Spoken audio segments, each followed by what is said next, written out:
હરસિદ્ધિ માતા મંદિરનો ઇતિહાસ। દેવભૂમિ દ્વારકા જિલ્લામાં આવેલા કલ્યાણપુર તાલુકાના હર્ષદ ગોંધવી મુકામે આવેલા હરસિદ્ધિ માતાના મંદિરનું અનેરું મહાત્મ્ય છે। આ મંદિર દરિયા કિનારાની પાસે આવેલા એક પર્વત પર બનેલું છે, જે કોયલા ડુંગર તરીકે પ્રસિદ્ધ છે। કોયલા ડુંગરની ટોચે અને ડુંગરની તળેટીમાં એમ બંને જગ્યાએ માતાજીના મંદિરો છે, જેના દર્શન કરી દરરોજ હજારો ભક્તો કૃતકૃત્ય થાય છે। આ બંને મંદિરો સાથે પૌરાણિક કથાઓ જોડાયેલી છે। હરસિદ્ધિમાં ને હર્ષદ, સિકોતેર અને વહાણવટી માતા જેવા નામો દ્વારા ઓળખાય છે।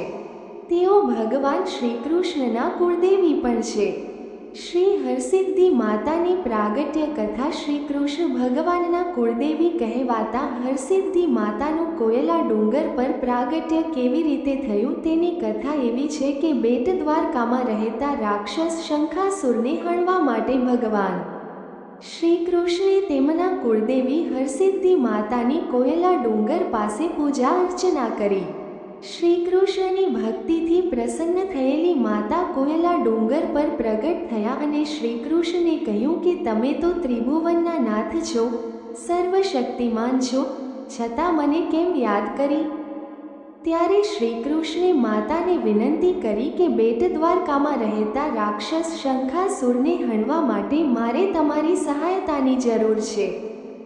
માતાજીએ વચન આપ્યું કે જ્યારે તમે 56 કોટી યાદવો સાથે શંખાસુરને હણવા જશો ત્યારે દરિયા કિનારે ઊભા રહીને મારું સ્મરણ કરશો, ત્યારે હું તમને મદદ કરવા આવી પહોંચીશ। માતાજીના આશીર્વચન પ્રાપ્ત થતાં 56 કોટી યાદવો અને શ્રીકૃષ્ણે મળીને કોચલા ડુંગરની ટોચ પર હરસિદ્ધિ માતાનું સ્થાપન કર્યું। કોયલા ડુંગરની ટોચ પર આવેલા મંદિરે જવા માટે 400 જેટલા પગથિયાં છે અને ઉપર પહોંચીને દર્શન કરનારને માતાજીના દર્શનની સાથે પ્રકૃતિનું પણ અનેરું સ્વરૂપ જોવા મળે છે, કારણ કે તળેટીમાં અરબી સમુદ્ર દ્રષ્ટિમાન થાય છે। ટોચ પરથી માતાજી નીચે કેવી રીતે આવ્યા તેની પણ પૌરાણિક કથા ભારે રસપ્રદ છે। એક એવી લોકવાયકા હતી કે દરિયામાં વેપાર અર્થે નીકળતા વહાણ જ્યારે કોયલા ડુંગર પાસે માતાજીના મંદિરની સન્મુખ આવે ત્યારે તેમનું સ્મરણ કરીને દરિયામાં નાળિયેર પધરાવવું પડતું, જેથી તેમની આગળની મુસાફરી નિર્વિઘ્ને પાર પડે। એકવાર કચ્છના વેપારી જગડુશા તેમના 7 વહાણોમાં માલ ભરીને વેપાર અર્થે દરિયો ખેડવા નીકળ્યા, પરંતુ તેઓ માતાજીની સન્મુખ આવતા આહુતિ આપવાનું ભૂલી ગયા, એટલે તેમના 6 વહાણ ડૂબી ગયા। 7મું વહાણ બચાવી લેવા માટે જગડુશાએ માતાજીને ભાવભરી પ્રાર્થના કરી, જેનાથી માતાજી પ્રસન્ન થયા અને વરદાન માગવા કહ્યું। તે જ સમયે જગડુશાએ કહ્યું કે માતાજી, તમે ડુંગરની ટોચ પરથી તળેટીમાં પધારો અને આજ પછી કોઈના વહાણ ડૂબે નહીં તેવું કરો। માતાજીએ જગડુશાની કસોટી કરવા માટે કહ્યું કે જો તું દરેક પગથિયે મને બલિ ચડાવે તો હું નીચે આવું। જગડુશાએ માતાજીની શરત માન્ય રાખી અને દરેક પગથિયે એક પશુનો બલિ આપતા ગયા, પણ છેલ્લા 4 પગથિયાં બાકી હતા ત્યારે બલિ ખૂટી ગયા, એટલે જગડુશાએ પોતાના દીકરા, 2 પત્નીઓનો બલિ આપ્યો અને છેલ્લા પગથિયે પોતાનો બલિ આપ્યો। આખરે માતાજી તેમની ભક્તિથી પ્રસન્ન થયા અને જગડુશા, તેમનો દીકરો, બંને પત્નીઓ તથા તમામ બલિઓને સજીવન કર્યા અને જગડુશાએ માતાજીનું મંદિર ડુંગરની તળેટીમાં બંધાવ્યું। આજે પણ આ મંદિરનું ભારે મહાત્મ્ય છે। બીજી પણ એક લોકવાયકા એવી છે કે મહારાજા વિક્રમાદિત્યે તપશ્ચર્યા કરીને દેવીને પ્રસન્ન કર્યા અને તેમને પોતાની સાથે ઉજ્જૈન લઈ ગયા। આમ માતાજીનો વાસ રાત્રિ દરમિયાન ઉજ્જૈનના હરસિદ્ધ મંદિરમાં અને દિવસ દરમિયાન દ્વારકા જિલ્લાના હરસિદ્ધ મંદિરમાં હોય છે।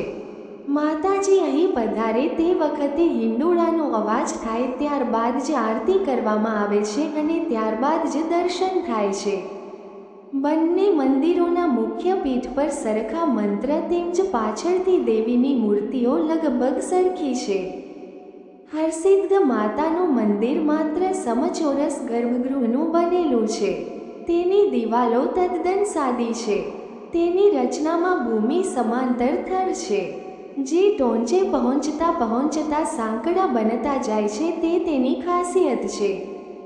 મંદિરના શિખર ઉપરની અણીયારી ટોચ જો કે આજે અસ્તિત્વ ધરાવતી નથી. આ મંદિર ટેકરીની ટોચે આવેલું છે.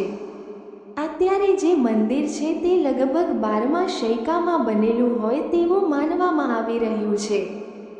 હરસિદ્ધિ મંદિરની બારશાખને સુંદર અને સુશોભિત કરેલી છે. બારશાખમાં દેવદેવીઓની તકતી શિલ્પમાં ધ્યાન ખેંચે છે. દ્વારશાખ ઉપર પણ તકતીઓ ધ્યાન ખેંચે તેવી છે. અત્યારે દરિયાની ખારી હવાને લીધે શિલ્પનો નીચેનો કેટલોક ભાગ તૂટેલો જણાય છે. મંડપમાં 4 ખૂણામાં 4 અને બાકીના 8 થાંભલા ઉપર મંડપ. વાર્તા ગમી હોય તો ચેનલને લાઇક કરો, શેર કરો, સબસ્ક્રાઈબ કરો. જો નવા હોય તો કોમેન્ટ પર જય માતાજી લખવાનું ના ભૂલતા.